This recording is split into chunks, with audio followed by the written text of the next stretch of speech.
ಗೆಳೆಯರೇ ನಮಸ್ಕಾರ, ಹೇಗಿದ್ದೀರಿ ಎಲ್ಲರೂ? ಗೆಳೆಯರೇ, ಕಾಂಗ್ರೆಸ್ ಕುರ್ಚಿ ಕದನ ರಾಜ್ಯದಲ್ಲಿ ಮತ್ತೊಂದು ದಂಗೆಯನ್ನು ಹುಟ್ಟುಹಾಕೋ ಕಡೆಗೆ ಸಾಗ್ತಾ ಇದೆ.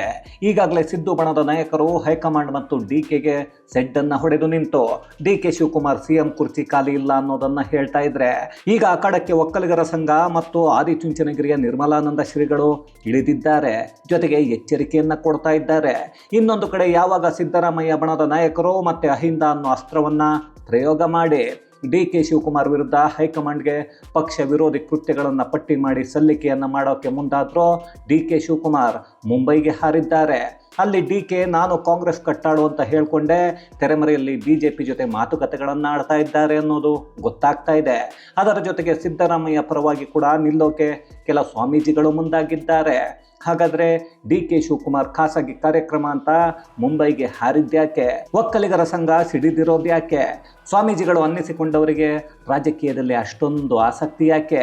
ಸಿದ್ದರಾಮಯ್ಯ ಮಾಡೋಕೆ ನಿಂತಿರೋದೇನೋ ರಾಜ್ಯದಲ್ಲಿ ಪ್ರಧಾನಿ ಮೋದಿ ಹೇಳಿದ ಹಾಗೆ ಕಾಂಗ್ರೆಸ್ ಇಬ್ಬಾಗ ಆಗುತ್ತಾ? ಎಲ್ಲವನ್ನ ಈ ವಿಡಿಯೋದಲ್ಲಿ ನೋಡ್ಕೊಂಡು ಬರೋಣ ಬನ್ನಿ. ಗೆಳೆಯರೇ, ರಾಜ್ಯದಲ್ಲಿ ಗದ್ದುಗೆ ಗುದ್ದಾಟ, ಕುರ್ಚಿ ಕಿತ್ತಾಟ, ಅಧಿಕಾರ ಹಂಚಿಕೆ ಅಂತ ಕರೆಸಿಕೊಳ್ತಾ ಇರೋ ಕಾಂಗ್ರೆಸ್ ಪಕ್ಷದ ಒಳಜಗಳ ಬೀದಿಗೆ ಬಂದು ನಿಂತಿದೆ. ಈಗಾಗಲೇ ಸಿದ್ದರಾಮಯ್ಯ ಸೈಲೆಂಟ್ ಆಗಿ ರಿವರ್ಸ್ ಆಪರೇಷನ್ ಮಾಡಿ ಮತ್ತೆ ಅಹಿಂದ ನಾಯಕರನ್ನೇ ಮುಂದಿಟ್ಟುಕೊಂಡು ಡಿಕೆ ಮತ್ತು ಹೈಕಮಾಂಡ್ಗೆ ಸೆಡ್ಡನ್ನು ಹೊಡೆದಿದ್ದಾರೆ. ಇವತ್ತು ಸಿಎಂ ಮತ್ತು ಡಿಸಿಎಂಗೆ ಸೋನಿಯಾ ಗಾಂಧಿ ಬುಲಾವ್ ಕೊಟ್ಟಿದ್ದಾರೆ. ಅಲ್ಲಿ ಸಭೆಯನ್ನು ನಡೆಸಿ ಮುಂದೆ ಏನಾಗಬೇಕು ಅನ್ನೋ ಚರ್ಚೆಗಳನ್ನು ನಡೆಸಲಾಗುತ್ತೆ. ಆದರೆ ಸೋನಿಯಾ ಗಾಂಧಿ ಹೇಳಿದ್ದೆಲ್ಲವನ್ನ ಡಿಕೆ ಶಿವಕುಮಾರ್ ಮತ್ತೆ ಸಿದ್ದರಾಮಯ್ಯ ಒಪ್ಪಿಕೊಳ್ತಾರ ಅನ್ನೋದೇ ಅನುಮಾನ. ಎಲ್ಲ ಮಾಧ್ಯಮಗಳು ಸೋನಿಯಾ ಗಾಂಧಿಯ ಮಾತನ್ನ ಇಬ್ಬರು ನಾಯಕರು ಒಪ್ಪಿಕೊಳ್ತಾರೆ ಅನ್ನೋದನ್ನ ಹೇಳ್ತಾ ಇದ್ರು. ಇವತ್ತಿನ ಕಾಂಗ್ರೆಸ್ ಪಕ್ಷದ ಪರಿಸ್ಥಿತಿಯನ್ನು ನೋಡ್ತಾ ಇರೋ ಇಬ್ಬರು ಅದೇನು ಮಾಡ್ತಾರೋ ಗೊತ್ತಿಲ್ಲ. ಈಗಾಗಲೇ ಡಿಕೆ ಶಿವಕುಮಾರ್ ಹೇಳ್ತಾ ಇರೋದು, ನನಗೆ ಯಾವಾಗ ಸಿಎಂ ಕುರ್ಚಿಯನ್ನ ಕೊಡ್ತಾರೆ ಅನ್ನೋ ತೀರ್ಮಾನವನ್ನ ಹೈಕಮಾಂಡ್ ಮೀಟಿಂಗ್ ಮಾಡಿ ನಿರ್ಧಾರವನ್ನ ಮಾಡಿಬಿಡ್ಲಿ, ಅದಾದ ನಂತರ ಜನವರಿ 14ನೇ ತಾರೀಕಿನವರೆಗೂ ಕಾಯ್ತೀನಿ ಅಂತಿದ್ದಾರೆ. ಅಲ್ಲಿಗೆ ಡಿಕೆ ಶಿವಕುಮಾರ್ ಯಾವಾಗ ಸಿಎಂ ಪದವಿ ಸಿಗುತ್ತೆ ಅನ್ನೋದನ್ನ ಖುದ್ದು ಹೈಕಮಾಂಡ್ ಮತ್ತು ಸಿದ್ದರಾಮಯ್ಯ ಅವರ ಹೇಳಿದ ಹಾಗೆ ಆಗುತ್ತೆ. ಆ ಸಂದೇಶ ಸಿದ್ದರಾಮಯ್ಯ ಬಣದ ನಾಯಕರಿಗೂ ಹೋಗುತ್ತೆ. ಜೊತೆಗೆ ಮುಂದೆ ಡಿಕೆ ಕರ್ನಾಟಕದ ಮುಖ್ಯಮಂತ್ರಿ ಯಾವಾಗ ಆಗ್ತಾರೆ ಅನ್ನೋದು ಇಡೀ ದೇಶಕ್ಕೆ ಗೊತ್ತಾಗುತ್ತೆ ಅನ್ನೋದು ಅವರ ಪ್ಲಾನ್. ಆದರೆ ಸಿದ್ದರಾಮಯ್ಯ ಮತ್ತು ಅವರ ಹಿಂದೆ ಇರೋ ಒಂದಷ್ಟು ನಾಯಕರಿಗೆ ಮಾತ್ರ ಡಿಕೆ ಶಿವಕುಮಾರ್ ಸಿಎಂ ಆಗೋದು ಬೇಕಾಗಿಲ್ಲ. ಯಾಕಂದ್ರೆ ಡಿಕೆ ಸಿಎಂ ಆಗಿದ್ದೇ ಆದರೆ ಹಿರಿಯ ನಾಯಕರನ್ನ ಸಂಪುಟದಲ್ಲಿ ಇಟ್ಟುಕೊಳ್ಳಲ್ಲ. ಆಗ ಮುಂದಿನ ಚುನಾವಣೆಯಲ್ಲೂ ಯುವ ನಾಯಕರನ್ನ ಸ್ಪರ್ಧೆಯನ್ನ ಮಾಡಿಸ್ತಾರೆ. ಅಲ್ಲಿಗೆ ಹಿರಿಯ ನಾಯಕರ ರಾಜಕೀಯ ಅಂತ್ಯ ಆಗುತ್ತೆ ಅನ್ನೋ ಭಯ. ಅದೇನೇ ಆದರೂ ಹಳೆಯ ನೀರು ಹೋಗಿ ಹೊಸ ನೀರು ಬಂದರೆ ಯಾವುದೇ ಪಕ್ಷಕ್ಕೆ ಆದರೂ ಒಳ್ಳೆಯದು. ಇಲ್ಲ ಅಂದರೆ ಹಳೆಯ ನೀರು ನಿಂತು ಅದು ವಾಸನೆ ಬರೋಕ್ಕೆ ಶುರುವಾಗತ್ತೆ. ಈಗ ಸದ್ಯಕ್ಕೆ ಕಾಂಗ್ರೆಸ್ ಪರಿಸ್ಥಿತಿ ಹಾಗೇ ಇದೆ. ಇನ್ನು ಸಿದ್ದು ಬಣದ ಶಾಸಕರು ಈಗಾಗಲೇ ಡಿಕೆಶಿ ಪಕ್ಷಕ್ಕೆ ವಿರುದ್ಧವಾಗಿ ಹೇಗೆಲ್ಲ ನಡೆದುಕೊಂಡಿದ್ದಾರೆ, ಸಿದ್ದರಾಮಯ್ಯ ಹೇಗೆ ಪಕ್ಷದ ಸಿದ್ಧಾಂತಕ್ಕೆ ಅಂಟಿಕೊಂಡಿದ್ದಾರೆ ಅನ್ನೋದನ್ನು ಪಟ್ಟಿಯನ್ನು ಮಾಡಿ ಅದನ್ನು ಹೈಕಮಾಂಡ್ ಮುಂದೆ ಇಡೋಕೆ ಸಿದ್ಧತೆ ಮಾಡಿಕೊಂಡಿದ್ದಾರೆ. ಅಲ್ಲಿಗೆ ವಲಸೆ ಬಂದಿರೋ ನಾಯಕರು ಪಕ್ಷದ ಸಿದ್ಧಾಂತದ ಪ್ರಕಾರ ನಡೆದುಕೊಳ್ತಾ ಇದ್ದಾರೆ. ಅದೇ ಪಕ್ಷದಲ್ಲೇ ಇರೋ ನಾಯಕ ಪಕ್ಷಕ್ಕೆ ವಿರುದ್ಧವಾಗಿದ್ದಾರೆ ಅನ್ನೋದನ್ನು ತೋರಿಸೋಕೆ ನಿಂತಿದ್ದಾರೆ. ಅದನ್ನು ಹೈಕಮಾಂಡ್ ಏನಾದರೂ ಒಪ್ಪಿಕೊಳ್ಳದೇ ಇದ್ರೆ ಆಗ ಸಿದ್ದರಾಮಯ್ಯ ಬೀಸೋ ದೊಣ್ಣೆಯಿಂದ ತಪ್ಪಿಸಿಕೊಳ್ಳೋ ಪ್ರಯತ್ನವನ್ನ ಮಾಡ್ತಾರೆ.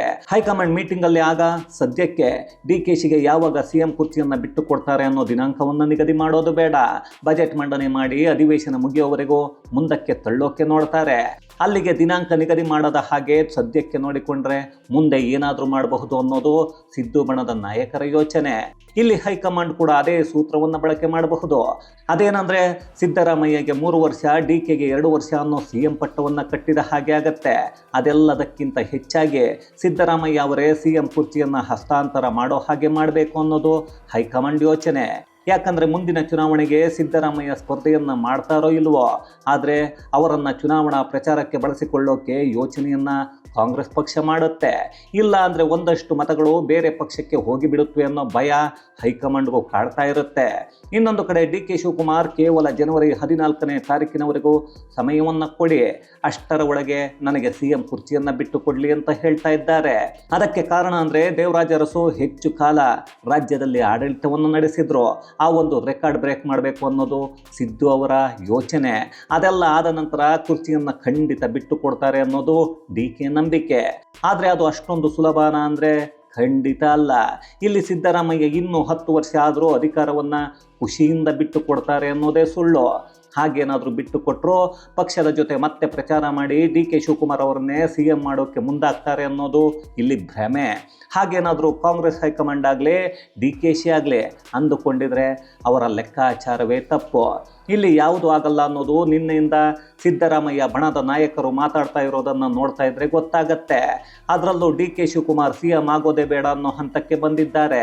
ಅಲ್ಲಿಗೆ DKC ಬಿಟ್ಟು ಬೇರೆ ಯಾರನ್ನಾದರೂ CM ಮಾಡಿಕೊಳ್ಳಿ ಅಥವಾ ಸಿದ್ದರಾಮಯ್ಯ ಇದ್ದರೆ ಓಕೆ ಅನ್ನೋ ಹಾಗೆ ಮಾತಾಡ್ತಾ ಇದ್ದಾರೆ. ಇಲ್ಲಿ ಇನ್ನು ಯಾರನ್ನೇ CM ಮಾಡೋಕ್ಕೆ ಹೋದರೂ ಎರಡೂ ಬಣದವರು ಒಪ್ಪಿಕೊಳ್ಳಲ್ಲ. ಆಗ ಉಳಿದುಕೊಳ್ಳೋದು ಹಿರೀಕರ್ಗೆ.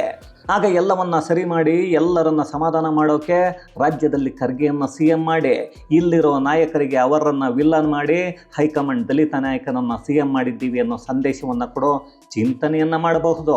ಆದರೆ ಇದೆಲ್ಲವನ್ನ ಸದ್ಯದ ಪರಿಸ್ಥಿತಿಯಲ್ಲಿ DK ಒಪ್ಪಿಕೊಳ್ಳೋಕೆ ರೆಡಿ ಇಲ್ಲ. ಹಾಗಾಗಿಯೇ ಅವರು ಈಗಾಗಲೇ ಮುಂಬೈಗೆ ರಾತ್ರಿ ಫ್ಲೈಟ್ ಹತ್ತಿ ಹೋಗಿದ್ದಾರೆ. ಅಲ್ಲಿ ಅವರು ಹೇಳ್ತಾ ಇರೋದು ಖಾಸಗಿ ಕಾರ್ಯಕ್ರಮ ಅಂತ. ಆದರೆ ಅದೆಷ್ಟು ಖಾಸಗಿ ಕಾರ್ಯಕ್ರಮಗಳನ್ನು ಅಲ್ಲಿ ಮಾಡ್ತಾರೋ ಗೊತ್ತಿಲ್ಲ. ಇಲ್ಲಿ ನಮಗೆ ಬಂದಿರೋ ಮಾಹಿತಿಯ ಪ್ರಕಾರ ಮಹಾರಾಷ್ಟ್ರದ CM ದೇವೇಂದ್ರ ಫಡ್ನವೀಸ್ ಅವರನ್ನು ಭೇಟಿ ಮಾಡಿದ್ದಾರೆ ಅಂತ. ಗೊತ್ತಿಲ್ಲ ಇಲ್ಲಿ ಏನೇನು ಕತೆಗಳನ್ನು ಹೇಳ್ತಾರೆ, ಅದನ್ನು ನಾನೇನು ಹೇಳಬೇಕಿಲ್ಲ ಬಿಡಿ. ಇನ್ನು ಇದೆಲ್ಲದರ ಮಧ್ಯೆ ಒಕ್ಕಲಿಗ ನಾಯಕ DK ಶಿವಕುಮಾರ್ ಅವರನ್ನು ಮುಖ್ಯಮಂತ್ರಿ ಮಾಡಬೇಕು ಅಂತ ಆದಿಚುಂಚನಗಿರಿಯ ನಿರ್ಮಲಾನಂದ ಶ್ರೀಗಳು ಮಾತಾಡಿ ಒಕ್ಕಲಿಗರ ಪರವಾಗಿ ದನಿಯನ್ನೆತ್ತಿದ್ದಾರೆ. ಹಾಗೆಯೇ ಒಕ್ಕಲಿಗರ ಸಂಘ ಕೂಡ DK ಶಿವಕುಮಾರ್ ಅವರನ್ನ CM ಮಾಡಲೇಬೇಕು, ಇಲ್ಲ ಅಂದ್ರೆ ಹೋರಾಟವನ್ನು ನಡೆಸ್ತೀವಿ ಅನ್ನೋ ಎಚ್ಚರಿಕೆಯನ್ನ ಕೊಡ್ತಾ ಇದೆ. ಇದೆಲ್ಲದರ ಜೊತೆಗೆ ಸಿದ್ದರಾಮಯ್ಯ ಪರವಾಗಿ ಕೆಲ ಸ್ವಾಮೀಜಿಗಳು ನಿಂತಿದ್ದಾರೆ.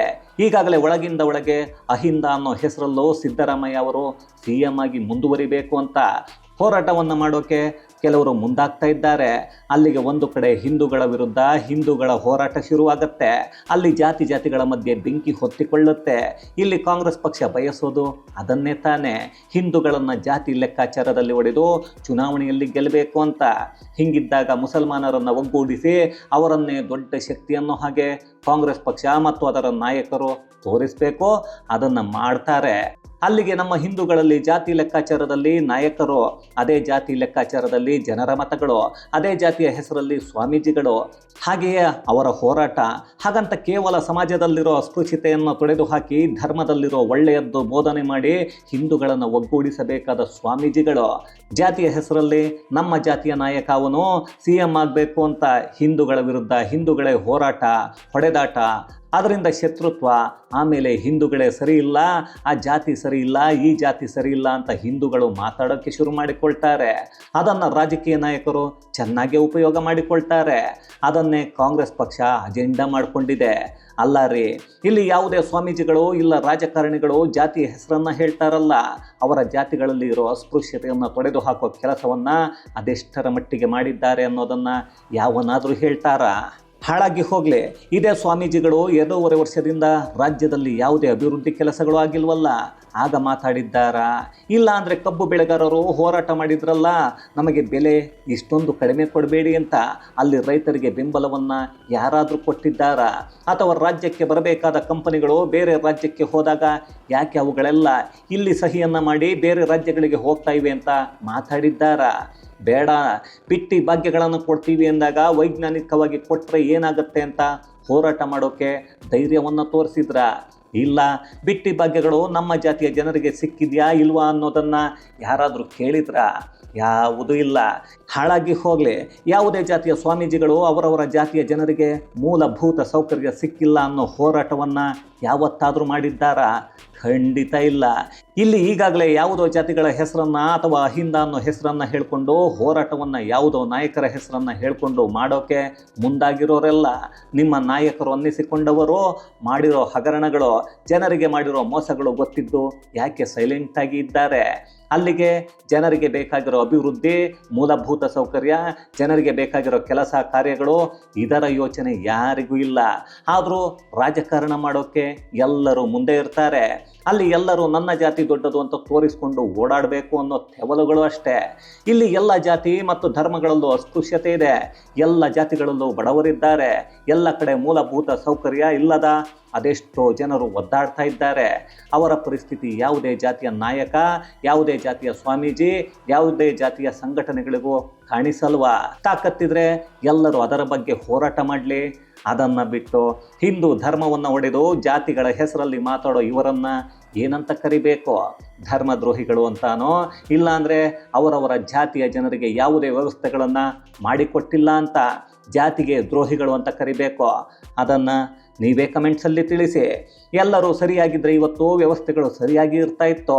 ಆದರೆ ನಮ್ಮ ಕರ್ಮ ಅಂದರೆ ಜನರಿಗೂ ಜಾತಿಯ ಹೆಸರೇ ಬೇಕು, ರಾಜಕಾರಣಿಗಳಿಗೂ ಅದೇ ಬೇಕು, ಸ್ವಾಮೀಜಿಗೂ ಅದೇ ಬೇಕು, ಸಂಘಟನೆಗಳಿಗೂ ಜಾತಿಯ ಹೆಸರೇ ಬೇಕು. ಇಲ್ಲಿ ಎಲ್ಲವನ್ನು ಮಾಡಿಕೊಂಡಿರೋದು ಆಯಾಯ ಜಾತಿಗೆ ಏನು ಬೇಕೋ ಅದನ್ನು ಪಡೆದುಕೊಳ್ಳೋಕೆ ಅನ್ನೋದು ನಿಜ. ಹಾಗಂತ ಏನನ್ನು ಕೇಳ್ತಾ ಇದ್ದೀವಿ, ಯಾರಿಗಾಗಿ ಕೇಳ್ತಾ ಇದ್ದೀವಿ, ಆ ವ್ಯಕ್ತಿ ಜನರಿಗಾಗಿ ಏನನ್ನು ಮಾಡಿದ್ದಾನೆ ಅನ್ನೋದು ಮುಖ್ಯ ಆಗತ್ತೆ ಅಷ್ಟೇ. ಇದು ಗೆಳೆಯರೆ, ಜಾತಿಯ ಹೆಸರಲ್ಲಿ ಬೇಳೆಯನ್ನು ಬೇಯಿಸಿಕೊಳ್ಳೋಕೆ, ರಾಜ್ಯದ ಕುರ್ಚಿ ಕಿತ್ತಾಟವನ್ನು ಬಳಕೆ ಮಾಡಿಕೊಳ್ಳೋಕೆ ಹೊರಟಿರೋ ಸ್ವಾಮೀಜಿಗಳು ಮತ್ತು ಅದನ್ನೇ ಮಾಡಿಸೋಕೆ ನಿಂತಿರೋ ನಾಯಕರು, ಹಾಗೆಯೇ ಒಂದಷ್ಟು ಸಂಘಟನೆಗಳು ಏನೆಲ್ಲ ಯೋಚನೆಯನ್ನು ಮಾಡ್ತಾ ಇವೆ ಮತ್ತು ಕಾಂಗ್ರೆಸ್ ಪಕ್ಷದ ಕುರಿತಾದ ಒಂದಷ್ಟು ಮಾಹಿತಿ ಮತ್ತಷ್ಟು ವಿಶೇಷತೆಗಳೊಂದಿಗೆ ಮುಂದಿನ ವಿಡಿಯೋದಲ್ಲಿ ಭೇಟಿಯಾಗೋಣ. ಅಲ್ಲಿಯವರೆಗೂ ಕನ್ನಡವೇ ಸತ್ಯ, ಕನ್ನಡವೇ ನಿತ್ಯ.